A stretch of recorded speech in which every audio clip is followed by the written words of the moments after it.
Hey beautiful people, welcome back to my channel, or welcome if you're new here. My name is Jules. Thank you so much for stopping by. And I am back with another dedicated reading vlog. So, since it is the month of May, and Mother's Day is in May, which is actually this Sunday, I am doing a reading vlog where I am going to read books with the word mother in the title. So I am going to be reading Mother, Daughter, Murder Night by Nina Simone. I've actually already started this one. This is my in-person book club that I picked. It was my month to pick, so this is what I picked. I picked A Mother Would Know by Amber Garza. I know nothing about this. I just was looking for titles that had mother in them that sounded interesting, so we shall see. Then the other one I picked is The Mother-in-Law by Sally Hepworth, and this is been on my radar for a while. So let's talk about what I've started. It says, high-powered businesswoman Lana Rubico has a lot to be proud of. Her keen intelligence, impeccable taste, and the LA real estate empire she's built. But when she finds herself trapped 300 miles north of the city, convalescing in a sleepy coastal town with her adult daughter Beth and teenage granddaughter Jack, Lana is stuck counting otters instead of square footage and hoping that boredom won't kill her before the cancer does. Then Jack, tiny in stature but fiercely independent, happens upon a dead body while kayaking near their bungalow. Jack quickly becomes a suspect in the homicide investigation, and the Rubicon women are thrown into chaos. Beth thinks Lana should focus on recovery, but Lana has a better idea. She'll pull on her wig, find the true murderer, protect her family, and prove she still has power.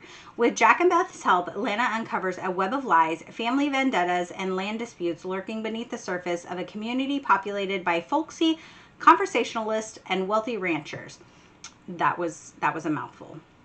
But as their amateur snooping advances into ever more dangerous territory, the headstrong Rubicon women must do one thing they've never tried: trust one another. So I did start this one today. I am on page 75. Basically where I'm at is that Beth and Jack live together.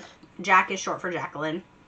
And Beth is works at a nursing home, and Jack works at a kayak shack. She does like little kayak tours. And Lana, obviously was a big hoity-toity businesswoman, finds out that she has cancer. She thinks she's just going to get treatment and be back in the business really quick, but that doesn't end up being the case. So she's now living with Beth and Jack. Jack is giving a tour, and they come across a dead body. The police are investigating it. Jack says she's never seen the guy, but then he supposedly was on one of her tours that she did. And she's like, no, he wasn't. But the paperwork shows that he was supposed to be there, but obviously he wasn't. But he's in one of their kayak shack life jackets. So it appeared that he was on the tour, but he really wasn't. That's kind of the only thing I'm really at, is like basically what the book has said, is that now, you know, Lana's bored. She's at home by herself while her daughter and granddaughter are out working or at school. She doesn't have anything to do. She just thinks she's going to be a detective and figure it out, because she knows her granddaughter didn't do it. So she's going to figure out who did it. It's definitely more cozy than thriller. And I'm okay with that because I love cozy mystery. So I'm really enjoying it because it does totally have that cozy mystery vibe. So tonight, I'm supposed to have reading sprints with Liv tonight, but I don't know if I'll be able to jump on them for very long because today is mine and my husband's 25-year anniversary. 25 years. That's a long time. So we are going to dinner tonight. So I don't know how long I'll be out, and then I do have some meal prepping I need to do tonight. So I don't know. I do have the audio for this, so obviously I will be listening to it while I do my meal prepping, because that's what I always do. I do have the audio for all of these, so they should be fairly quick reads for me. And then this weekend, my husband's actually going to a car show, so he will be at that like Friday evening and all day Saturday. So I will probably do a lot of reading, but also I need to organize my basement. So we moved my mom in a couple years ago, and so everything we had, so we refinished our basement to kind of give her like an apartment place of her own. So we had a lot of stuff in that level when it was unfinished that we had to try, and we have a sub basement which has all of our like holiday totes and everything, and camping gear and anything and everything in it. So it's just really packed full. So we had tornado sirens go off the other night, and this is tornado season for us in the Midwest. And we had to try and get us and all of our dogs down in this basement that's just packed full of crap. And it was just a lot. And I was like, okay, I need to organize that. So I'm planning on doing that this weekend. And then of course Sunday is Mother's Day. So Mother's Day's just kind of always been just another day for me. Like even after I became a mom, I was just like, Mother's Day is about my mom. But then my husband's like, no, Mother's Day is about you too, but also his mom for Mother's Day. So it's kind of hard, like when you become a mother, but then you have mothers and then your husband has a mother. And so like what you're going to do anyway. So obviously my mother has Alzheimer's and she's not really aware of much. Like she doesn't know what days or what. I'm probably going to make her breakfast and I'll, tell her happy Mother's Day, but like we're not going to go do anything because she just spends a lot of her time sleeping and watching TV. There's just not a lot physically that she does. It's hard to get her out. Like it takes a long time to go, like when we go to the doctor's office and whatnot. So I think our plan will be to go to breakfast with his mother. My daughter's working, but then she'll be off in the afternoon. And then I think we are going to maybe go to the movies or maybe rent a movie. I don't know. It's so expensive to go to movies anymore. They're just way overpriced.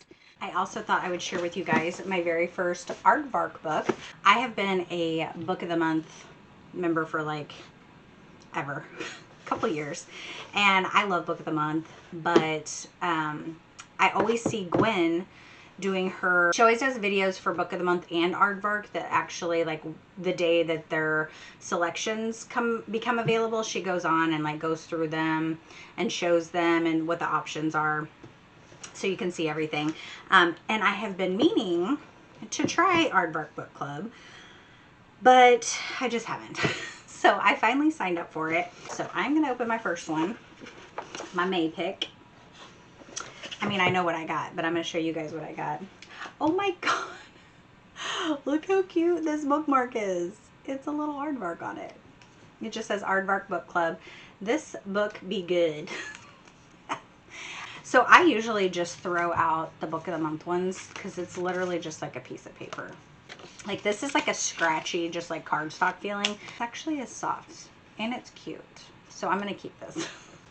Anyway, this is my book I picked. Ooh, it's that buttery soft cover. It says, You Know What You Did.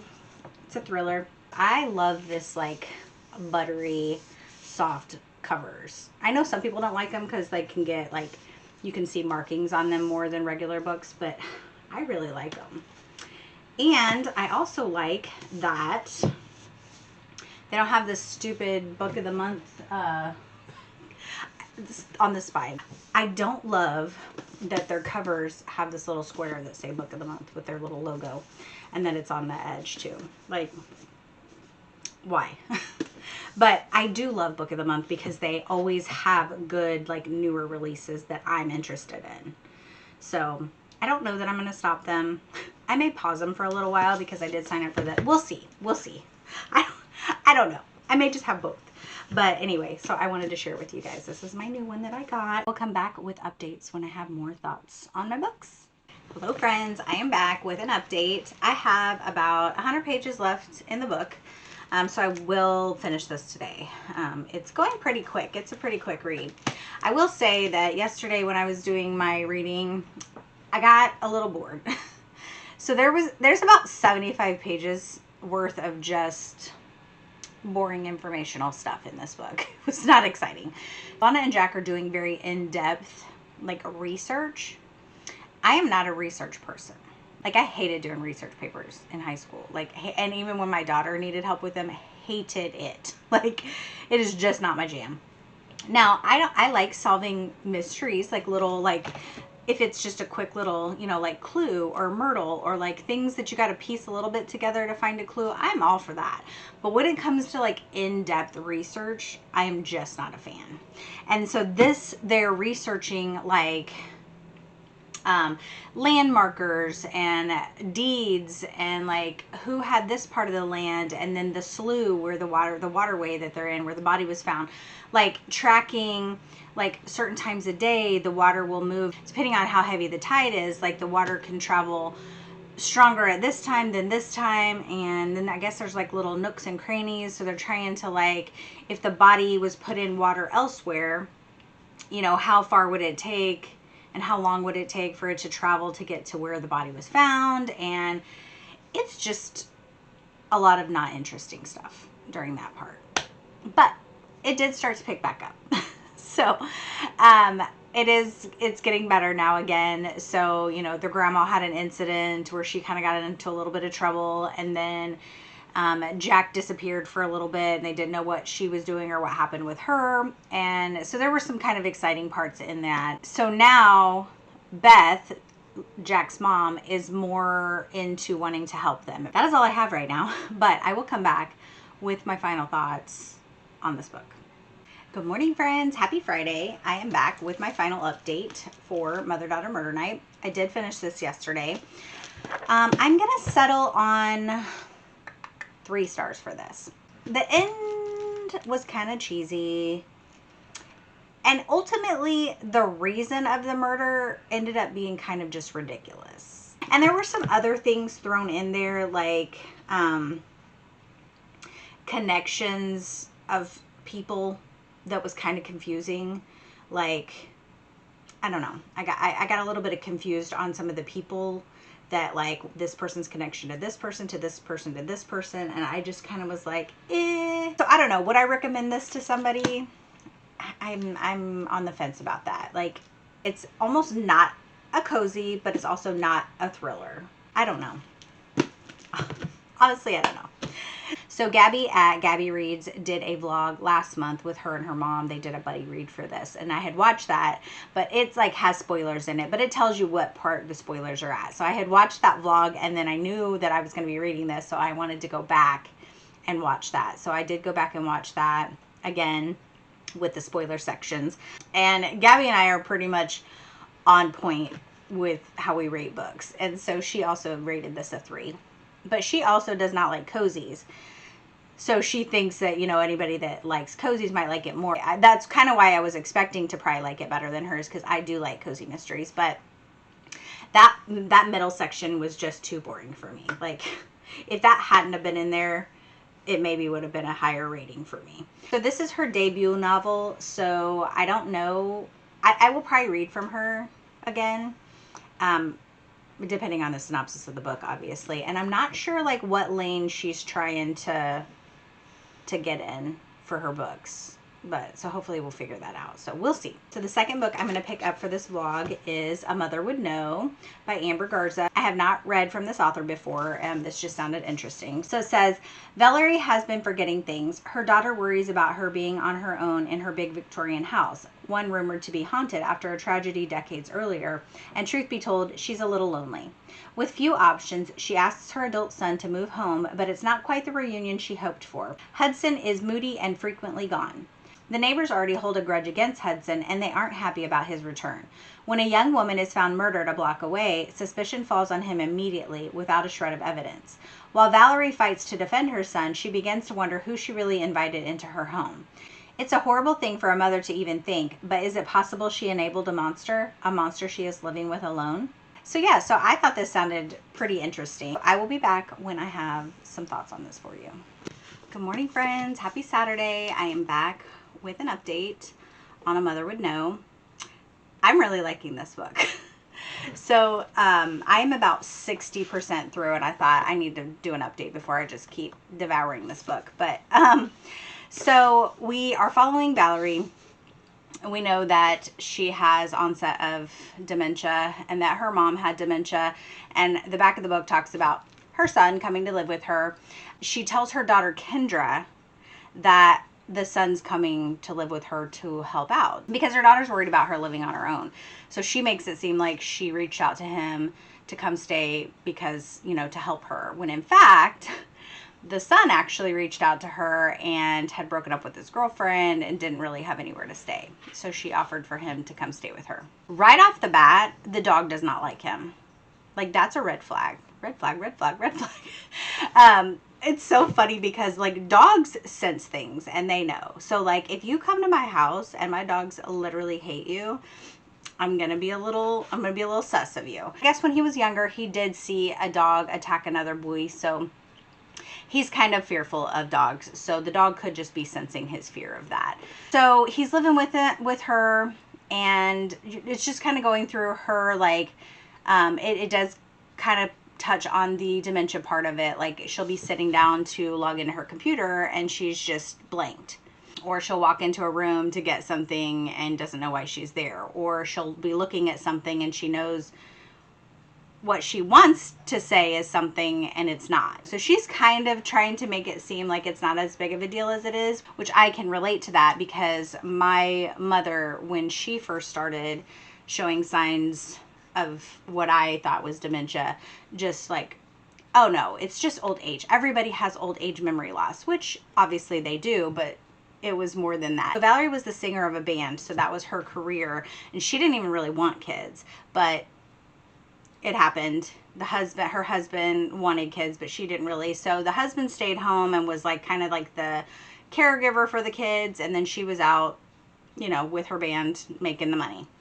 So it touches back, it goes back and forth between like now, how she like remembers things from when she was, when the kids were younger, and how she was kind of a crappy mom because she didn't even want to partake in being a mom. And then just kind of like hearing the whispers of like the neighborhood moms about how she's an awful mother. She just cares about herself and her career. And the relationship doesn't seem great between any of the kids and the mom, like the daughter and the mom or the son and the mom. But the relationship between the siblings is not good. Like, there's a lot of tension there. Like, they just like picked on each other when they were kids and just bickered and fought and like didn't really like each other. That was very clear. So apparently there was I'm not going to tell you what happened because that would be a very big spoiler, but a tragic accident happened when he was younger, when he was a teenager. And so the neighbors do not like him. Well, at least one of the neighbors does not like him and is very suspicious of him. So there is a girl down the street who gets introduced to the son just in passing from his sister's husband. She happens to be in the neighborhood running, and, they introduce. Well, a couple days later, she ends up dead. So obviously this neighbor is like, he did it. It has to be him. And the mom's like, no, my son could never do that. But then we get snippets of her memories of things that happened when he was a kid, and so she's like questioning. She's like, could he have done it? Like, where was he? So she's just trying to like ask him questions without it seeming very suspicious that she thinks her son may have done something to this girl. She did recently find out that the girlfriend he just broke up with recently has a restraining order against him. So she's trying to figure out like what happened. So she tries to go talk to the girlfriend. She basically is just like, he's not who he says he is, or he's not who I thought he was.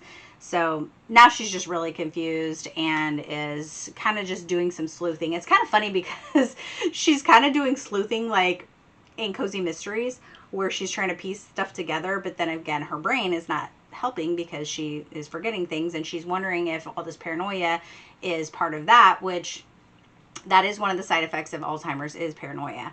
My mom went through that when she was living on her own.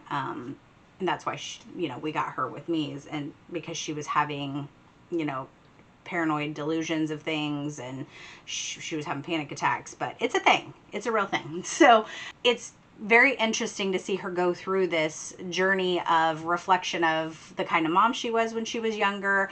Also seeing her mom goes through Alzheimer's, the fear that she has that she is going through that with the onset of dementia. And, obviously if her son is a murderer or not. So I'm loving it. I did want to share one part that when she was going back, I'll just kind of read this whole part. So her mom, I actually really like how it just flies back into some memories she has. She'll be in the middle of something, and then all of a sudden she'll throw back into a memory of her mom. And so her mom was talking to her daughter, and was like, when her daughter was a little girl, and she's like, aren't you a pretty girl? Mom reached out to touch a tendril of Kendra's hair. You look a lot like my daughter. Have you met her? Her watery eyes swept the room. I think she's around here somewhere, always off playing, So she's thinking her daughter's like little. Kendra's lower lip trembles as if she might start crying. She wrinkled her nose and glanced up at me, a desperate plea in her eyes. My heart ached. Kendra would have loved my mom if only she'd known her when her mind was sharp. Not only were we strangers to my mom, but she became a stranger to us, and that filled me with extreme sadness. It's an odd sensation to mourn the loss of someone who is still alive. That last sentence is to the T how I feel about my mom, because I know her end is coming sooner than later because of her disease, but I'm already mourning her, and I've already been mourning her for like a couple years. Like, she still knows me now, and I know there may be get to a point where she doesn't, but just as a person, as my mother, she is not there. So all of those memories that I have of her, of who my mom was, that's what it is. It's a memory. So it's already like she's already passed because she's not there anymore. This just amazes me that this is a thriller book, but it is also a very heartfelt thriller book. I really like this book, and I'm really glad that I just literally decided to do a vlog on this and just Googled and randomly found this. I'm gonna have to look up and see what other kind of books she has, because this is really good. I'm having a good time. Hello friends, it is Saturday. I'm out and about. I'm doing a little car update. I do not have a car phone holder. I got my car back, and we used to take my daughter's car everywhere, and she had a little holder on her dashboard. My dashboard is like curvy and kind of like sloped, so I don't think it's going to do good for that kind. So I got a kind that goes on the windshield. However, this stupid thing doesn't stick to the window, and it even like cleaned it and did the whole like window trim. Anyway, it's a thing. I don't know what kind I'm gonna get, so I will figure it out. I made eye contact with somebody. I am literally just in my car doing updates, but I have stopped and I went and got an iced coffee. I got a s'mores latte. So since the coffee place is in the same shopping center area as a thrift store, I'm gonna run in there and see if they have any books. I don't usually go to the thrift store much, but sometimes you can find some good books at the thrift store. So since it's here, I'm gonna pop in real quick. I'm by myself. My husband's at a car show, kids working, so I'm just gonna do that. And then I'm gonna run to my sister-in-law's shop. She has a boutique. I haven't been up there in a while. I used to go up there sometimes at work, but I'm gonna go say hi. My mother-in-law might be there, and then I'm gonna run and clean my car because it is dirty. And then I need to run to the store and get pizza for tonight, brownies. I think I'm gonna get some brownies, and then I need to get flowers for my mother and my mother-in-law.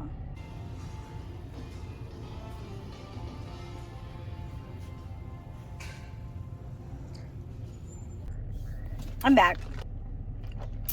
Got a lot of books, but nothing that interested me. There was a lot of kids books, and then they had a lot of there's a lot of romance books in there. Not rom-coms, like romance books. I don't read those. I wanted to update about my book that I'm reading. Well, listening to right now. So we have discovered that Valerie, the mom, helped cover something up that happened in that tragedy that her son was involved in years ago. And now something has happened to the neighbor who was suspicious of him. And we have also discovered that possibly the son does some sleepwalking. So now she's like, did he maybe do something while he was sleepwalking? So yeah, I'm invested to see where this is gonna go.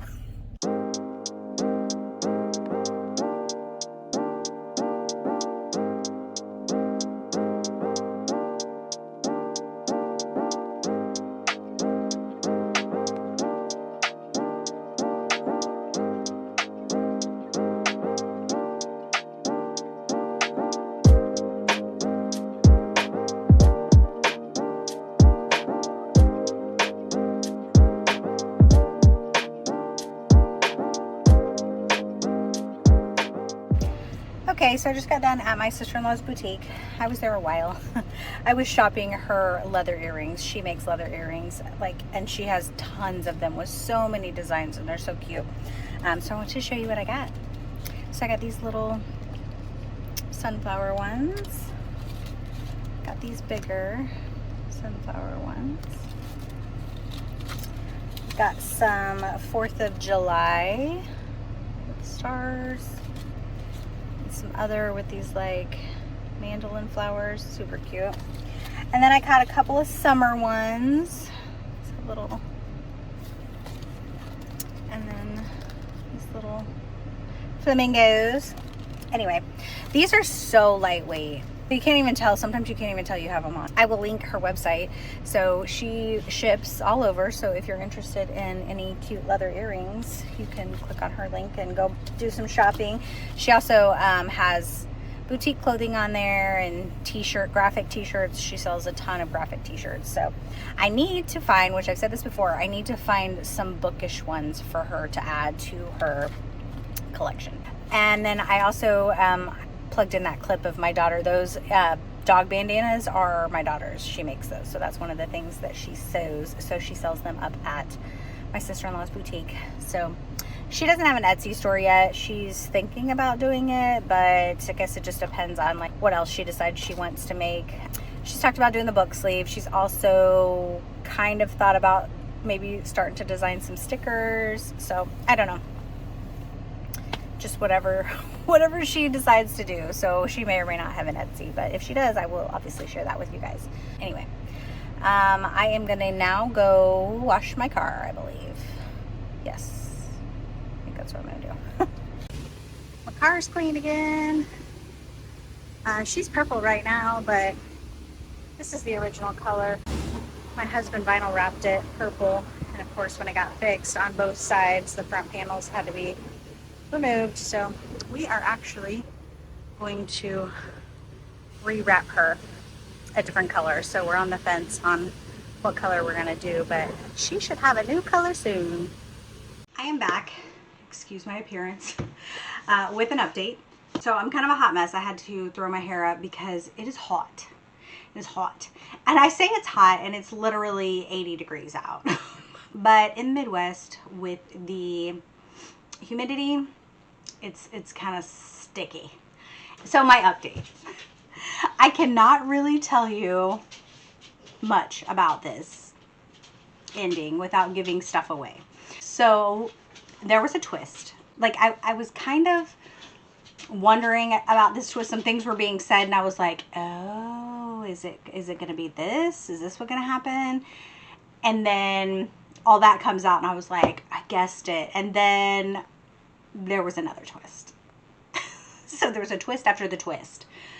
And I was wrong. But I had a good time with this book. So I'm actually going to give this 5 stars.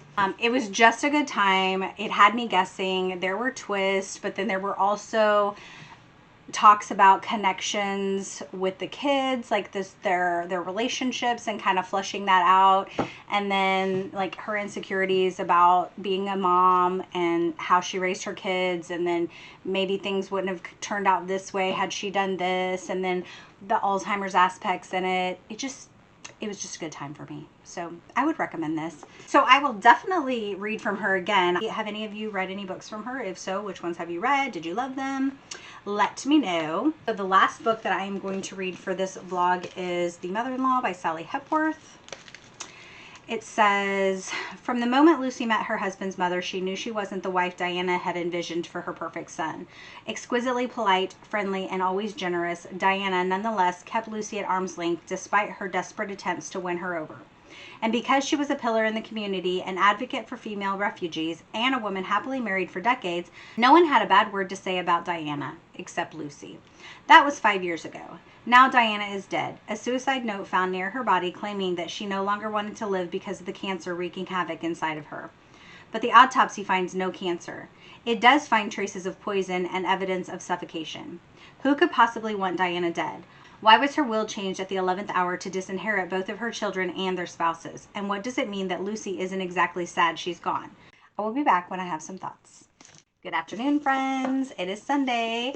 Happy Mother's Day. Actually, belated Mother's Day, because by the time this is out, it will already have been. So happy Mother's Day to everyone. We just got back from breakfast over at my mother-in-law's house. So how perfect is it that I'm reading The Mother-in-Law?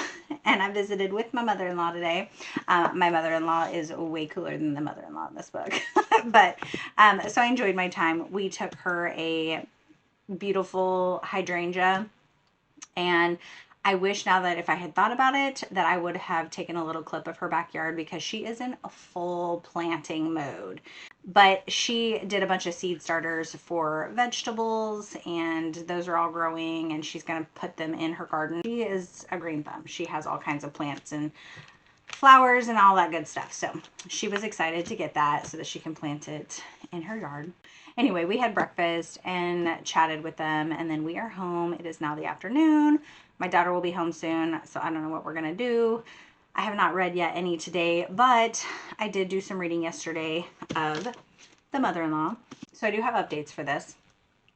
So we are following Lucy and the mother-in-law, Diana. So Lucy is married to Diana's son, Ollie, and obviously it's mostly about the mother-in-law. So we have two point of views. So we have Lucy's point of view and Diana's point of view. Some of them are in the past and some of them are in the present. So the beginning of the book, it starts with Lucy and Ollie and their kids just having a day, knock on the door, it's the police, Diana's dead. And it says that she committed suicide, is what they tell them. But then as things are coming to light, it is determined that she did not commit suicide and that she was actually murdered. I'm about 50% in, and most of what the first half of this book has just been the relationship or lack of relationship with Diana and Lucy. Lucy feels that Diana just doesn't want to accept her and she doesn't know why. And Diana is just kind of very posh and doesn't think she's good enough for her son. So when Lucy has her first baby, Diana is trying to give her advice on what she should do, and sometimes can seem like it's a little overbearing. And of course, Lucy's taking everything that, you know, she just wants to try and tell me how to do everything, like I can't do anything right. So when we're in one of Diana's perspectives, it says, the problem is it's so easy for a mother-in-law to get it wrong. It seems there is an endless list of unwritten rules. Be involved, but not overbearing. Be supportive, but don't overstep. Help with the grandkids, but don't take over. Offer wisdom, but never advice. Obviously, I haven't mastered the list. The sheer weight of the requirements makes it intimidating even to try. The most frustrating part is that it's nearly impossible for a father-in-law to mess up. He has to be welcoming. That's it. So true. So true. I could see how a new mother would feel like some of those things, if you help too much, you're trying to say that you're not good enough or whatever. So I see both perspectives of it in mother-in-laws, mothers, and new moms. If that makes any sense. I don't know. You know what I'm saying? She is frustrated because Diana doesn't give her any advice, just makes it seem like she's just not doing things right. Most of this first half of this book is just kind of their relationships, showing how it was forming or not forming back then. And then in the present, it has her and her husband, and then her husband's sister and her husband trying to figure out like who would have wanted to kill her. And obviously they all have reasons to want to kill her because there's a lot of money involved in it. Somebody killed her for money, I think, but we don't know who or why. Anyway, so that's where I'm at.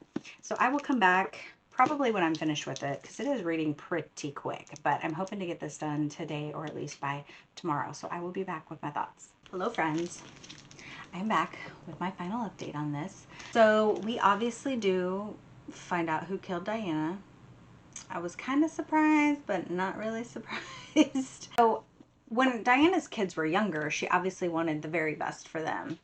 Send them to private school, gave them all the things.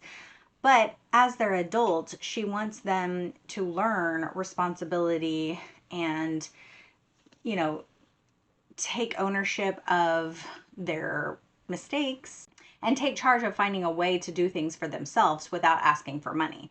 And obviously both of her children and their spouses had things that they were doing that they needed money for, and she did not want to give them that money. I did want to share a couple of things that I tabbed. So it says, the thing about death is that it puts things into perspective. If that ain't the truth, it kind of does put into perspective. Like when someone passes, especially if it's sudden and you're not expecting them, you're like, oh, I should have done this, or why didn't I say this, or I should have spent more time with them. And so then there's another part in here that says, who are we after we're gone? We're our children, our grandchildren, our great-grandchildren. We're all the people who will go on to live because we lived. We are our wisdom, our intellect, our beauty, filtered through generations, continuing to spill into the world and make a difference. Most people end up with some version of this. Then they will nod, satisfied and secure in their contribution, certain that their lives will not be void of meaning.